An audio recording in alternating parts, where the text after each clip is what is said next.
Hello students, आज हम बात करने वाले हैं। हमारा जो चैप्टर चल रहा है, चैप्टर कौन सा चल रहा है आपका? Flame and combustion. Flame and combustion में हम लोग फ्लेम और कम्बशन दोनों को लगभग पढ़ चुके हैं। अब ये चैप्टर जो है लास्ट चल रहा है, लास्ट टॉपिक की तरफ हम लोग चल रहे हैं। लास्ट का जो टॉपिक है फर्स्ट और लास्ट ही टॉपिक ये चल रहा है। लास्ट टॉपिक की तरफ हम लोग बढ़ते हैं।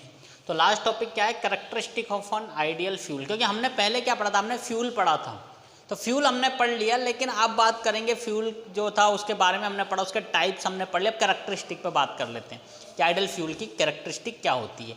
आइडियल फ्यूल की कैरेक्टरिस्टिक बताने से पहले मैं आपको एक चीज़ ज़रूर बताना चाहूँगा कि आइडियल फ्यूल जो है ये एक इमेजिनेशन है। प्रैक्टिकली कोई फ्यूल आइडियल फ्यूल नहीं होता। ये जो कैरेक्टरिस्टिक्स हैं ये एक्चुअली जो गुड फ्यूल है उसके लिए कंसिडर की जाती हैं। तो आइडियल फ्यूल जो है वो सिर्फ इमेजिनेशन है, प्रैक्टिकली ऐसा पॉसिबल नहीं होता है। जो हम कैरेक्टरिस्टिक पढ़ रहे हैं, जहां आपको पढ़ाया जा रहा है characteristic of an ideal fuel, लेकिन ये एक्चुअल में गुड फ्यूल की कैरेक्टरिस्टिक्स हैं। तो गुड फ्यूल की कैरेक्टरिस्टिक्स कौन सी है समझिए।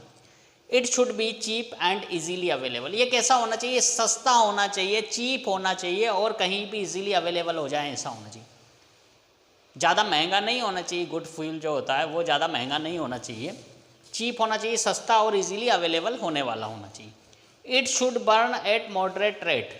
इसकी जो मॉडरेट रेट है बर्न होने, इट शुड बर्न, ये क्या है? मॉडरेट रेट से क्या होना चाहिए? बर्न होना चाहिए। मॉडरेट रेट से मतलब एक निश्चित रेट के साथ, ऐसा नहीं कि बहुत टाइम लगा रहा है, बहुत देर में बर्न हो रहा है। एक मॉडरेट रेट के साथ, एक कॉन्स्टेंट रेट के साथ बर्न होना चाहिए। बर्न होने का मतलब ये हमें बर्न हो जाए, जल्दी से हो जाए बर्न, ज़्यादा लंबा टाइम ना लगे इसको बर्न होने में।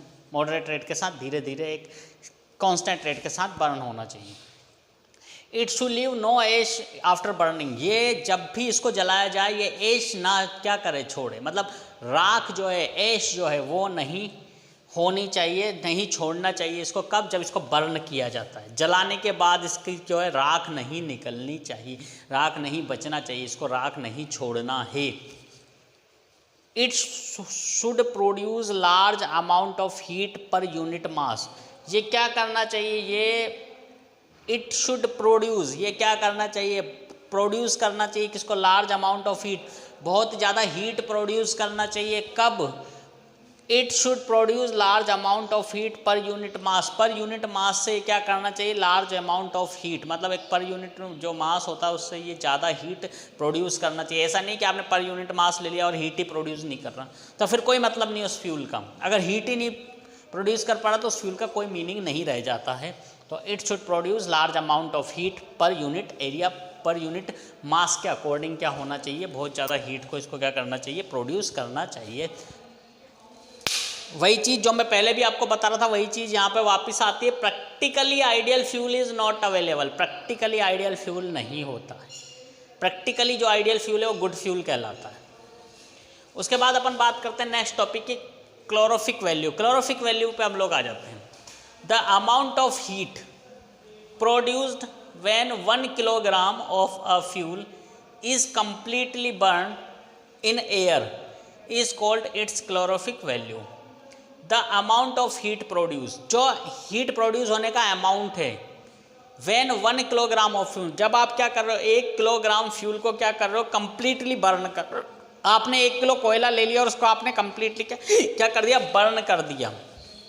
इन एयर मतलब प्रेजेंस ऑफ एयर, एयर का मतलब ऑक्सीजन की प्रेजेंस में, is called its calorific value. किसी भी फ्यूल को 1 किलोग्राम को आप क्या कर रहे हो?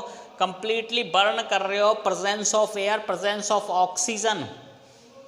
तो उससे क्या हो रहा है? हीट प्रोड्यूस हो रही, जो अमाउंट ऑफ हीट प्रोड्यूस हो रही है इसको अपन क्या कहते हैं? क्लोरोफिक वैल्यू कहते हैं। क्लोरोफिक वैल्यू की जो यूनिट होती है किस किस पे डिपेंड करती है? Kilo joule upon kilogram. Kilo joule upon kilogram पे डिपेंड करती है। यूनिट क्या हो गई? किलो जूल अपॉन किलोग्राम हो गई। और जो हाइड्रोजन गैस होती है, hydrogen gas is highest calorific value. Hydrogen gas जो है वो हाईएस्ट क्लोरोफिक वैल्यू रखती है। तो क्लोरोफिक वैल्यू का मतलब क्या है कि 1 किलोग्राम फ्यूल को बर्न करने पे जितनी हम क्या कर रहे हैं, हीट को प्रोड्यूस कर पा रहे हैं, वो उसके लिए क्लोरोफिक वैल्यू कहलाती है। क्लोरोफिक वैल्यू का formula kg kilojoule upon kilogram होता है और हाइड्रोजन गैस जो है वो हाईएस्ट क्लोरोफिक वैल्यू रखती है। तो ये अपन ने पढ़ा आइडियल फ्यूल और क्लोरोफिक वैल्यू। हाइड्रोजन गैस के अलावा क्या होता है, हमारा जो मेथेन और एलपीजी होते हैं, मेथेन और एलपीजी भी क्या होते हैं, हाईएस्ट क्लोरोफिक वैल्यू वाले सब्सटेंस हैं। कौन सा, मेथेन एंड एलपीजी।